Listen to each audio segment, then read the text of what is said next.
ఆమేన్. హల్లెలూయా, హల్లెలూయా. దేవుని పరిశుద్ధ నామానికి మహిమ కలుగును గాక.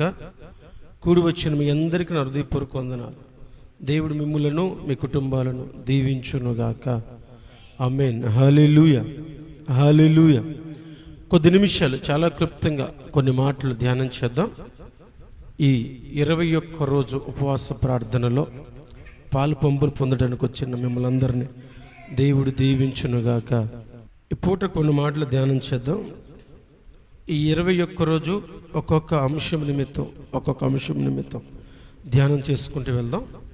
ఈ మొదటి దినాన్ని ధ్యానం నిమిత్తమై ఉపవాసం ఎందుకు, అసలు క్రైస్తవ జీవితంలో ఉపవాసం ఎందుకు, పర్పస్ ఆఫ్ ఫాస్టింగ్, ఉపవాసం ఎందుకు ఉండాలి? ఉపవాసం అంటే ఆహారం మానేయడమే అనుకుంటే పొరపాటు. ఉపవాసం అనేది దేవునికి దగ్గర అవ్వడానికి మనం చేసే ఓ ప్రక్రియ. కాబట్టి ఉపవాసం ఎందుకు, మన పితరులు ఎలా చేశారో కొన్ని మాటలు, ఉపవాసాన్ని గురించి దేవుడే మాట్లాడుతున్నాడు, కొన్ని మాటలు ఈ పూట ధ్యానం చేద్దాం. యోవేలు గ్రంథము 2వ అధ్యాయము 12వ వాక్యం చదువు. యోవేలు 2వ అధ్యాయము 12వ వాక్యం. ఇప్పుడైనను మీరు ఉపవాసం ఉండి కన్నీరు విడుచుచు దుఃఖించుచు మనపూర్వకంగా తిరిగి నా యొద్దకు రండి, ఇదే యెహోవా వాక్కు. చిన్న ప్రార్థన చేసుకుందాం. కృపామయుడ మీకు స్తోత్రం. ఈ లేఖన భాగంలోంచి నీ మాటలు మేము ధ్యానిస్తుండగా నీ కృపను దయచేయండి. వివరించగలిగిన సంయోజితమైన జ్ఞానమును మీరు నాకు అనుగ్రహించండి. చక్కగా నీ మాటలు అర్థం చేసుకుని అలా బ్రతకగలిగిన భాగ్యాన్ని మీరు మాకు ప్రసాదించండి. నజరేయుడగు యేసుక్రీస్తు నామములో అడిగి వేడుకొనుచున్నాము తండ్రి, ఆమేన్. హల్లెలూయా, హల్లెలూయా. యోవేలు గ్రంథం చదువుచున్నప్పుడు దేవుడు ఇశ్రాయేలుతో మాట్లాడుతూ, ఇప్పుడైనను మీరు ఉపవాసం ఉంటే, ఇప్పుడైనను మీరు నా యొద్దకు వస్తే, ఇప్పుడైనను మీరు మనపూర్వకంగా మనసారా దుఃఖిస్తూ నా సన్నిధికి వస్తే ఏం జరుగుతుంది అని మాట్లాడుతూ ఉన్నాడు. ఈ మాటలు ఎందుకు దేవుడు మాట్లాడుతున్నాడంటే, ఇశ్రాయేలు మీదకి ఆ దినములో ఒక విపత్తు వచ్చింది. భారీ విపత్తు అనాలి. మిడతలు వచ్చి పంటను నాశనం చేశాయి. పచ్చగా ఉన్న ప్రతి పైరు నాశనం అయిపోయింది. తినడానికి ఆహారం లేదు. దేవుని ఆలయంలో సేవ చేసే యాజకులకు కూడా తిండి లేదు. ప్రజలు కూడా దేవుని ఆలయానికి ఆహారం తీసుకొని రావడం మానేశారు, అర్పణలు తీసుకుని రావడం మానేశారు. ఎందుకంటే వారి దగ్గర లేదు. ఆ సమయంలో, ఆ సందర్భంలో దేవుడు మాట్లాడుతున్న మాట ఏంటంటే, మీరు ఇప్పుడైనను ద్రాక్ష తోటలు ఎండిపోవడం చూస్తున్నారు, ప్రకృతి మీ మీద తిరుగుబాటు చేయడం చూస్తున్నారు, ఫలింపు లేకపోవడం చూస్తున్నారు, చేలు పండకపోవడం చూస్తున్నారు, పశువులు చనిపోవడం చూస్తున్నారు. ఇప్పుడైనను మీరు రాకపోతే యెహోవా దినం వస్తుంది. యెహోవా దినము అంటే ఆయన తీర్పు తీర్చే దినము, ఆయన న్యాయం తీర్చే దినము. ఆ సమయంలో, ఆ సందర్భంలో దేవుడు అంటున్నాడు, ఇప్పుడైనా మీకు బుద్ధి వస్తే, ఇప్పుడైనా మీరు నా వైపు తిరగగలిగితే, ఇప్పుడైనా మీరు నా దగ్గర కూర్చోగలిగితే, ఇప్పుడైనా మీరు ఉపవాసం ఉండగలిగితే, ఈ పరిస్థితిని బట్టైనా, ఈ ప్రతికూలతను బట్టైనా, ఆహారం లేకపోవడం బట్టైనా, మీకు దాహము తీరకపోవడం బట్టైనా, మీ పశువులు లేకపోవడం బట్టైనా, అంజూరపు చెట్లు కాయకుండా బట్టైనా, ద్రాక్ష చెట్లు ఫలించకపోవడం బట్టైనా, దేవుని న్యాయ విమర్శందు మీరు నిలబడుతున్నారనే ఆ భయమును బట్టైనా సరే, ఇప్పుడైనా మీరు ఉపవాసమును నా యొద్దకు వచ్చిన ఎడలా అంటున్నాడు. ఎందుకు ఉపవాసం ఉండాలంటే వాళ్ళకి ఒక విపత్తు ఉంది, వాళ్ళకి ఒక సమస్య ఉంది. అసలు ఉపవాసం చేసే కార్యాలు ఏంటంటే ఒక నాలుగు మాటలు మీతో నేను చెబుతా. ఎందుకంటే దేవుడు వాళ్ళతో ఏం మాట్లాడదలిచాడంటే, వాళ్ళు ఉపవాసం ఉంటే వాళ్ళు బట్టలు చించుకొని గోను పట్ట కట్టుకొని ఆయన దగ్గర కూర్చుంటారు. దేవుని ఉద్దేశం ఏంటంటే, మీరు చింపుకోవాల్సింది మీ బట్టలు కాదు, మీ హృదయాలను.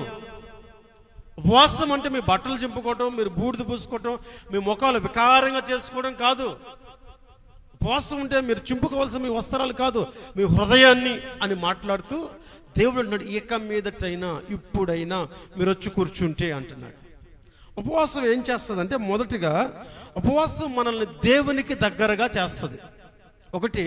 ఉపవాసం మనల్ని దేవునికి దగ్గరగా చేస్తుంది. యాకోబు రాసిన పత్రిక 4వ అధ్యాయము 8వ వాక్యం. దేవుని యొద్దకు రండి, అప్పుడు ఆయన మీ యొద్దకు వచ్చును. పాపులారా, మీ చేతులను శుభ్రము చేసుకునుడి, దుమనస్కులారా మీ హృదయములను పరిశుద్ధపరచుకునుడి. నా మాట జాగ్రత్తగా వినాలి. యాకోబు అంటున్నాడు, దేవుని యొద్దకు రండి, అప్పుడు ఆయన మీ యొద్దకు వస్తాడు. పాపులారా మీ చేతులు కడుక్కోండి, దుమనస్కులారా మీ హృదయాలను బాగు చేసుకోండి. ఉపవాసం ఉండి నా దగ్గరికి ఎందుకు రమ్మన్నాడు అని దేవుడు అన్నాడంటే, అప్పుడు ఆయన మన దగ్గరికి వస్తాడు. ఉపవాసం అనేది ఒక వ్యక్తిని దేవుని యొద్దకు దగ్గర చేస్తుంది. ఉపవాసం అనేది ఒక వ్యక్తిని దేవుని సమీపించేలా చేస్తుంది. ఉపవాసము మనల్ని దేవునికి దగ్గరగా చేస్తుంది. 2, ఉపవాసము మనలో వినయాన్ని నింపుతుంది. కీర్తన గ్రంథం మనం చదువుతున్నప్పుడు 35వ కీర్తన 13వ చరణం చదువుతుంటే, వారు వ్యాధిగానున్నప్పుడు నేను గోనుపట్ట కట్టుకుంటుని, ఉపవాసం చేత నా ప్రాణమును ఆయాసపరుచుకుంటుని, ఆయనను నా ప్రార్థన నా ఎదలోనికి తిరిగి వచ్చి ఉన్నది. దావీదంట వాళ్ళ శత్రువుల కోసం ఉపవాసం ఉన్నాడంట. వాడు నా శత్రువు, నాకు వ్యతిరేకమైన వాడు, నన్ను చంపాలనుకున్నవాడు, నాకు హాని చేసేవాడు అని లేకుండా ఉపవాసం ఉండి ప్రార్థన చేసి, ఉపవాసము ఒక వ్యక్తిని వినయ మనసుకున్న చేస్తుంది. ప్రౌడ్నెస్, ఏదైతే అహం ఉందో అహాన్ని తీసేస్తుంది ఉపవాసం. ఏదైతే వ్యతిరేక స్వభావం ఉందో దాన్ని తీసేస్తుంది. మన బలహీనతలు ఏంటో మనకు తెలియపరుస్తుంది. దావీదంట తన శత్రువుల నిమిత్తమై తన్ను తాను తగ్గించుకొని, తన్ను తాను అణుచుకొని, తన్ను తాను జాగ్రత్తగా చూసుకుంటూ తన ప్రజల నిమిత్తమై, తన శత్రువుల నిమిత్తమై ఉపవాసం ఉండి ప్రార్థన చేశాడంట. మరి మనం ఏం చేస్తున్నాం? ఉపవాసం ఎందుకు నా దగ్గరికి రండి అని దేవుడు అంటున్నాడు అంటే, ఒకటి, ఉపవాసం వలన దేవునికి మనం దగ్గర అవుతాం. 2, ఉపవాసం మనకి వినయాన్ని నేర్పిస్తుంది. ఉపవాసం మనకి వినయాన్ని నేర్పిస్తుంది. గోనుపట్ట ఆ రోజుల్లో మన ప్రజలు కట్టుకోవడానికి కారణం అదే, బూడిద పోసుకోవడానికి కారణం అదే, బట్టలు చింపుకోవడానికి కారణం అదే. నువ్వు ఆకాశం అందు ఉన్నావు, మేము భూమి మీద ఉన్నాం, నీతో మేము సమమైన వారము కామయ్యా, మా దుస్థితి, మా పరిస్థితి చూడు, మమ్మల్ని కరుణించు అని ప్రాధేయపడటానికి, తగ్గింపుకి స్వభావం ఉపవాసం. కీర్తనకారుడు అంటున్నాడు, వారు శ్రమల్లో సమస్యలు ఉన్నప్పుడు నేను గోనుపట్ట కట్టుకున్నాను. తగ్గిస్తుంది ఉపవాసం. 3, ఉపవాసము ప్రార్థనా శక్తినిస్తుంది. 1, దేవుని వద్దకు చేరుస్తుంది, దేవుని సమీపంగా చేస్తుంది. 2, వినయాన్ని అనుగ్రహిస్తుంది. 3, ఉపవాసము ప్రార్థనా శక్తిని పెంచుద్ది.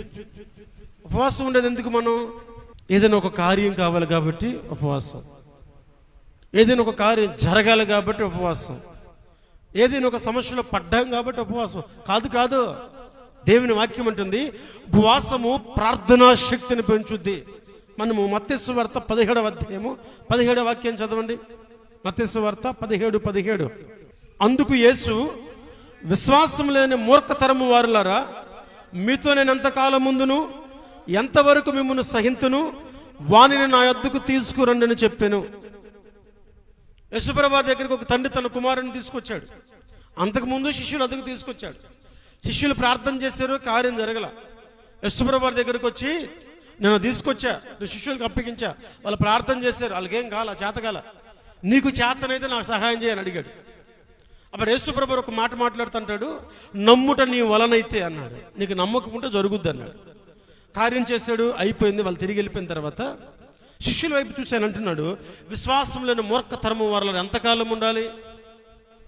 శిష్యులు అడిగారు, అయ్యా నువ్వు చేసావు కార్యం, నువ్వు ప్రార్థన చేసావు, మేము ప్రార్థన చేసాం, మేము వెళ్ళిపోమని ఆజ్ఞాపించావు, అది ఎందుకు పోలేదు అన్నాడు. అప్పుడు ఆయన అంటాడు, ప్రార్థన వలననే అన్నాడు.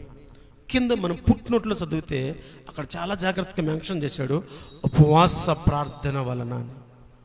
హల్లెలూయా, హల్లెలూయా.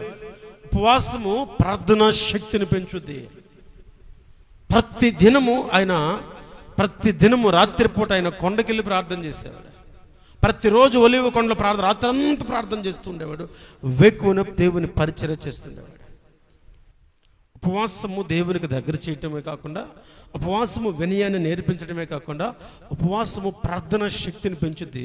ఎప్పుడైతే మనలో ప్రార్థనా శక్తి పెరుగుద్దో, ఎప్పుడైతే మనలో ప్రార్థన బలం పెరుగుద్దో, అప్పుడు సాతాను కోటలు మన ఎదుట కూలిపోతాయి. హల్లెలూయా, హల్లెలూయా. యేసయ్య అన్నాడు, ప్రార్థన వలననే. దేని వలన? ప్రార్థన వలన తప్ప ఇంకేం వలన కాదు. మన ప్రాబ్లమ్స్ మనం బ్రేక్ చేయాలంటే, మన పరిస్థితులు మనము అధిగమించాలంటే, మనకున్న సమస్యను మనం ఎదురాడి నిలబడగలగాలంటే ప్రార్థన, అది ఉపవాస ప్రార్థన. 4, ఆఖరి విషయం, ఎందుకు ఉపవాస ప్రార్థన చేయాలంటే, ఉపవాసం అనేది దైవ చిత్తాన్ని తెలియచేస్తుంది. 1, ఉపవాసం అనేది దేవునికి దగ్గర చేస్తుంది. 2 ఉపవాసం అనేది వినయాన్ని నేర్పిస్తుంది.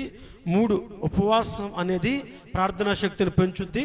4 ఉపవాసం అనేది దేవుని చిత్తాన్ని తెలియపరుస్తుంది. అపోస్తల కార్యాలు 13వ అధ్యాయము 2వ వాక్యం.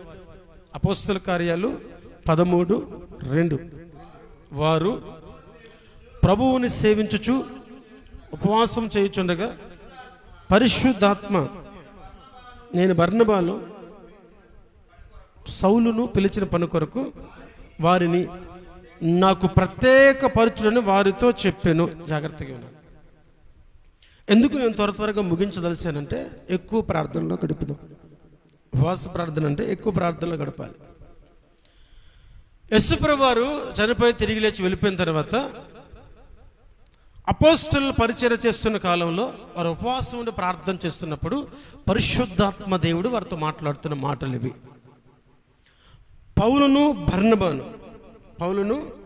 బర్నబాను నేను ఏ పని నిమిత్తం ఏర్పాటు చేశానో ఆ పని నిమిత్తం వారిని అభిషేకించండి, వారిని ప్రత్యేకించండి, వారిని పంపేయండి.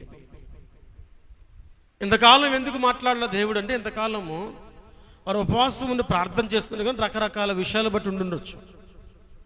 ఎప్పుడైతే వాళ్ళందరూ ఏకముగా ఉపవాసం ప్రార్థన చేస్తున్నాడో అక్కడున్న 2 వ్యక్తుల గురించి దేవుడు మాట్లాడుతున్నాడు.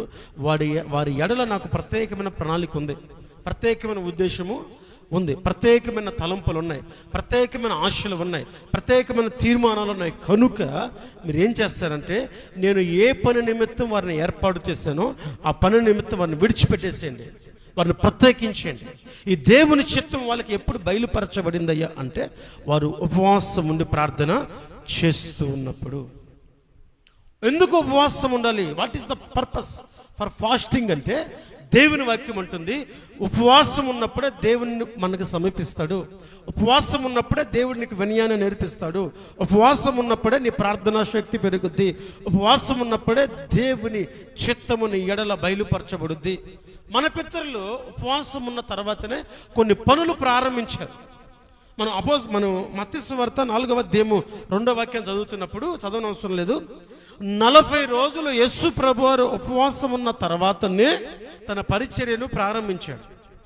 దానియేలు గ్రంథము 10వ అధ్యాయము 3వ వాక్యం చదువుతున్నప్పుడు 21 రోజు అతడు ప్రార్థనలో గడుపుతూ ఉండగానే 21వ రోజు తనకు రావలసిన సమాధానము తిరిగి వచ్చింది. దూత వచ్చి తనకి విషయాన్ని తెలియపరిచింది. ఎస్తేరు గ్రంథము 4వ అధ్యాయం 16వ వాక్యంలో ఎస్తేరు కూడా ఒక కార్యాన్ని తలపెట్టినప్పుడు, తన ప్రజల్ని కాపాడుకోవాలనుకున్నప్పుడు, తన ప్రజలను చావు నుంచి రక్షించుకోవాలనుకున్నప్పుడు 3 దినముల ఉపవాస ప్రార్థన చాటించిన తర్వాతే దేవుడు వారి జీవితంలో కార్యం చేయటము ప్రారంభించాడు. కాబట్టి ఈ 21 రోజు ఉపవాస ప్రార్థన ప్రారంభం మొదలు, ఈ 21 రోజు ఉపవాస ప్రార్థన స్టార్టింగ్ మొదలు అంతము వరకు దేవుని కృప మనకు తోడై ఉండి మనలను నడిపించునుగాక. ఆమేన్.